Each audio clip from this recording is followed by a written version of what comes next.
Episode 7 की starting होते ही हम डेबी को देखते हैं जो कि नॉलन के पास जाकर के उससे पूछती है कि आखिर उसने ऐसा क्यों किया, उसने गार्डियंस ऑफ द ग्लो के सभी मेंबर को क्यों मारा। इस पर नॉलन उससे कहता है कि तुम मुझ पर ट्रस्ट करो, मैंने जो भी किया है कुछ गलत नहीं किया है। उस वक्त मेरे पास उन्हें मारने के अलावा कोई और ऑप्शन नहीं था।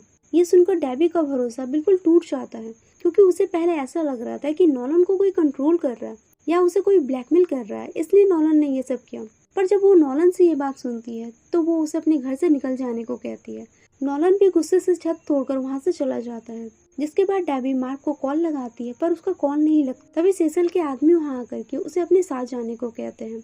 तो उधर एम्बर मार्क से अब भी गुस्सा होती है। मार्क उसे समझाने की कोशिश करता है, यहाँ तक कि वो ये भी बता देता है कि मार्क ही इनविंसिबल है, इसलिए वो उसे ज्यादा टाइम नहीं दे पाता है। तब एम्बर उससे कहती है कि ये बात वो पहले से ही जानती है, पर वो इस बात से गुस्सा नहीं है, वो तो इस बात से गुस्सा है कि ये सच उसने पहले क्यों नहीं बताया। जिसके बाद मार्क काफी सैड हो जाता है और वो अपने प्रॉब्लम शेयर करने के लिए ईव के पास चला जाता है।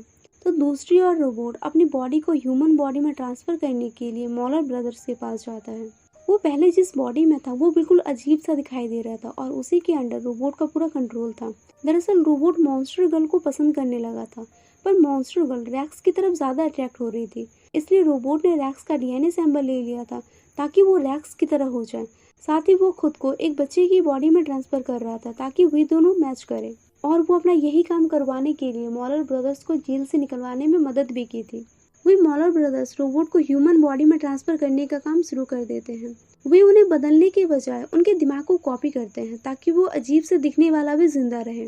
इसी दौरान उनकी मशीन भी पूरी तरह से खराब हो जाती है, पर वे किसी तरह से उन्हें ट्रांसफर कर देते हैं। जिसके बाद वो अजीब सा दिखने वाला रोबोट खुद को मार देता है ताकि बस एक ही रोबोट जिंदा बचे। और रोबोट का काम हो जाने के बाद वो मॉलर ब्रदर्स पर हमला करना शुरू कर देता है। तो दूसरी ओर सेसल डेबी से कहता है कि उसे ये बात पहले से ही पता था कि नोलन ने ही गार्डियंस ऑफ द ग्लो के सभी मेंबर को मारा है और वे लोग उसकी कमजोरी को ढूंढ रहे थे ताकि वे नोलन को रोक सके। वे उसकी कमजोरी का फायदा उठाकर उसे कमजोर बनाना चाहते थे, पर उन्हें अब तक नोलन की कोई भी कमजोरी नहीं मिली है। तब सेसल ये भी कहता है कि मार्क को अब नोलन के साथ लड़ना होगा क्योंकि इसके अलावा कोई और उसे नहीं हरा सकता है। वही नोलन माउंट एवरेस्ट में जाकर के मार्क को सारी सच्चाई बताने की प्रैक्टिस कर रहा होता है। फिर जब वो वापस घर आता है तो सेसल के फाइटर्स उस पर गन फायरिंग करने लगते हैं। नॉलन उन सभी को मारता हुआ कंट्रोल रूम में जाता है जहां से वे लोग उसके घर पर नजर रख रहे थे। वहां पर सेसल का असिस्टेंट डोलन ओमनी मैन को मारने के लिए उस घर को ब्लास्ट कर देता है, जिससे डोलन तो मारा जाता है पर ओमनी मैन वैसा का वैसा ही रहता है और वो वहां से निकलकर मार्क को ढूंढने लगता है। उसे विलियम से ये पता चलता है कि मार्क ईव के पास गया है उससे मिलने के लिए, और वो उसे ढूंढने के लिए वहां से चला जाता है। दूसरी ओर हम रोबोट को देखते हैं जो कि अपने नए रूप में गार्डियंस ऑफ द ग्लो के सभी मेंबर के पास जाता है और वो कहता है कि मेरा रियल नाम रुडॉल्फ कॉर्नर है। ये देखकर सब हैरान रह जाते हैं। रैक्स उससे पूछता है कि तुम तो बिल्कुल मेरी तरह दिख रहे हो। तो रूडी उसे बताता है कि उसने मॉन्स्टर गर्ल को इम्प्रेस करने के लिए ऐसा किया है। मॉन्स्टर गर्ल ये देख करके काफी खुश हो जाती है। वही सेसल अपने टीम मेंबर को ये ऑर्डर देता है कि वे सैटेलाइट के थ्रू ओमनी मैन पर अटैक करें, पर इस अटैक से भी उसे कुछ नहीं होता है और वो उस सैटेलाइट को तबाह कर देता है। ओमनी मैन इतना ज्यादा पावरफुल होता है कि सेसल का कोई भी अटैक उसे रोक नहीं पाता है। तब सेसल खुद उसके पास चला जाता है और वो अपने टेलीपोर्टिंग डिवाइस के जरिए ओमनी मैन का ध्यान भटकाकर 10 साइबोर्ग सोल्जर्स को ओमनी मैन से लड़ने के लिए छोड़ देता है। ये सिंक्लेयर द्वारा बनाया गया रोबोट था जिसे हमने एपिसोड 5 में देखा था। सेसल उसी के आइडिया का यूज करके उस तरह के रोबोट्स बना रहा था, पर ये सभी रोबोट्स लोगों की मदद करने के लिए होते हैं। पर ओमनी मैन उसे भी हरा देता है। ये देख करके सेसल उनसे लड़ने के लिए एक मॉन्स्टर भेजता है। इसी बीच वो गार्डियंस ऑफ द ग्लो के सभी मेंबर को भी कहता है कि तुम लोग कुछ भी हो जाए, ओमनी मैन की लड़ाई के बीच में नहीं जाओगे।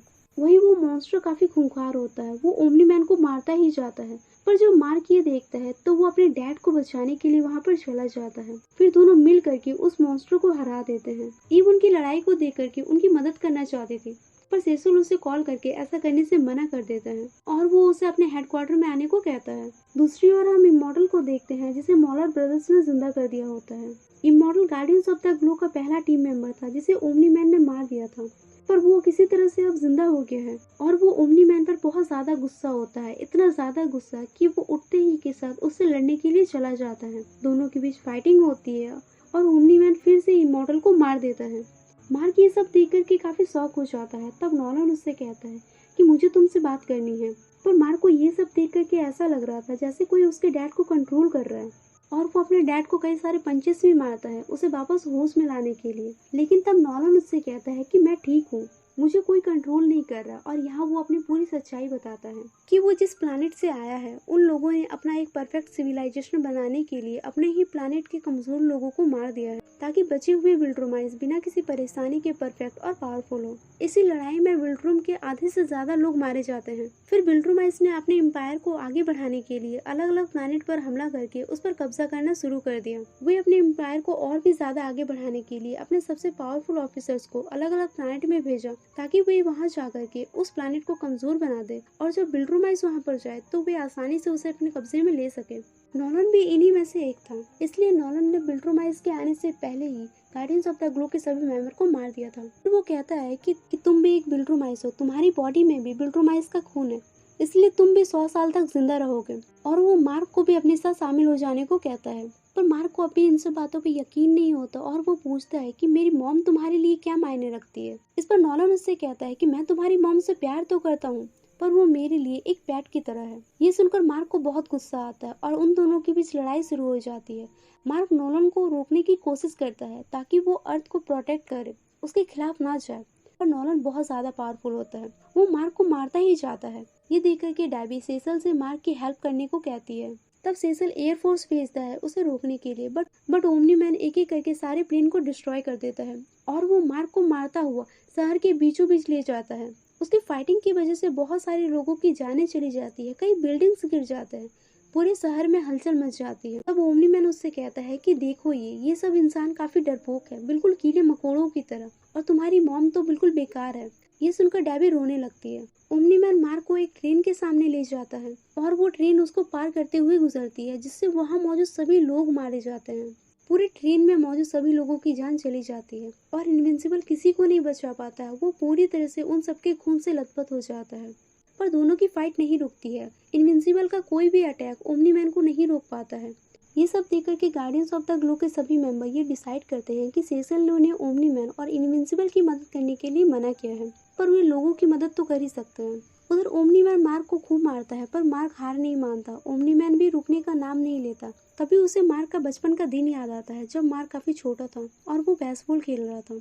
नॉलन को ये गेम बिल्कुल बेकार लग रहा था और वो डैबी से कहता है कि इस बेकार से गेम को देखने से अच्छा मैं अपना कुछ काम कर लेता। लेकिन डैबी उसे समझाती है कि ये हमारा बच्चा है और इसकी खुशी ही हमारे लिए सबसे बड़ी खुशी है, और वो नॉलन को भी ये सब फील करने के लिए कहती है। नॉलन जब ये सब सुनकर अपने बेटे की ओर देखता है तो उसे खुश देखकर वो भी खुश हो जाता है। अब जब नॉलन को ये बात याद आता है तो वो मार्क को मारना छोड़कर उसे वापस से समझाने की कोशिश करता है, पर फिर भी मार्क उनकी बात नहीं मानता है। तब ओमनी मैन वहाँ से चला जाता है, पर वो कहाँ जाता है ये किसी को नहीं पता। ओमनी मैन के जाने के बाद सेसल के आदमी मार्क को हॉस्पिटल लेकर के जाते हैं, जिसके बाद सारे न्यूज टीवी मीडिया में इसी घटना को लेकर के बातें हो रही होती है। वही गार्डियंस ऑफ द ग्लो के सभी मेंबर बचे हुए लोगों को उस जगह से निकालकर किसी सेफ जगह पर ले जा रहे होते हैं। वही मॉलर ट्विंस को भी पकड़ लिया जाता है। उधर हॉस्पिटल में मार्क को जब होश आता है तब मार्क की मॉम उसे आराम करने को कहती है और वो रोती हुई बाहर चली जाती है, जहाँ सेसल उससे कहता है कि हमें दुनिया के सामने ये बताना होगा कि इस लड़ाई में ओमनी मैन मारा गया है, क्योंकि अगर किसी को ये पता चल गया कि डेबी नॉलन की वाइफ है या फिर मार्क उसका बेटा है तो शायद वे लोग कुछ कर सकते हैं। वही गार्डियंस ऑफ द ग्लो के सभी मेंबर थक हार कर जब वापस आते हैं तो वे अपने बेस में लगे खून के दाग को भी मिटा देते हैं। मार्क भी अब धीरे धीरे रिकवर कर रहा होता है। सेसल उसे एक रूम में लेकर के जाता है और उसे बताता है कि ये एक सीक्रेट रूम है जहाँ लाइट्स के बिना कुछ दिखाई नहीं देता है। वहीं पर हम इमॉर्टल को भी देखते हैं जिसे वापस से ठीक करने का काम चल रहा होता है। सेसल ये चाहता था कि नॉलन की जगह अब मार्क ले। फिर डैबी और मार्क जब घर वापस आ जाते हैं तो डैबी अपने कमरे में जाकर के रोने लगती है, जिसके बाद डैबी आर्ट के पास जाती है और उसे अपनी सारी परेशानी बताती है। वो उससे अपनी सारी फीलिंग शेयर करती है। वही मार्क से मिलने विलियम, एमर और ईव आती है और वहीं उन सबको ईव की सच्चाई भी पता चल जाती है कि वो भी एक सुपर हीरो है। वे सब बात कर रहे होते हैं कि तभी मार्क को सेसल का कॉल आता है और वो कहता है कि कोई एलियन तेजी से अर्थ की तरफ आ रहा है और मैं चाहता हूँ कि तुम जाकर के उसे रोको। मार्क जब उसे रोकने के लिए जाता है तब वो देखता है कि वो एलन होता है। एलन मार्क को ये बताता है कि उनका प्लैनेट भी विल्ट्रोमाइट्स ने बर्बाद कर दिया था और वो मार्क को चेतावनी देता है कि विल्ट्रोमाइट्स कभी नहीं रुकेंगे। पर वो इस बात को लेकर के काफी हैरान रहता है कि अगर कोई विल्ट्रोमाइट्स किसी भी प्लैनेट पर आ जाए तो वो बिना उसे हासिल किए तो नहीं छोड़ते हैं। फिर ओमनी मैन वापस कैसे चला गया? पर वो अपना बदला लेने के लिए वापस जरूर आएगा और इस बार मार्क उससे लड़ने के लिए पूरी तरह से तैयार है और वो कहता है कि वो अभी अपना हाई स्कूल कंप्लीट करने वाला है। और इसी के साथ एपिसोड 8 की एंडिंग हो जाती है और ये सीजन भी यहीं पर खत्म हो जाता है। तो गाइस, इनविंसिबल के सारे एपिसोड की एक्सप्लेनेशन आपको कैसी लगी है हमें कमेंट करके ज़रूर बताएं। और आपकी जानकारी के लिए बता दें कि सीजन 2 और सीजन 3 के लिए रेन्यू भी कर दिया गया है। Thank you so much for watching.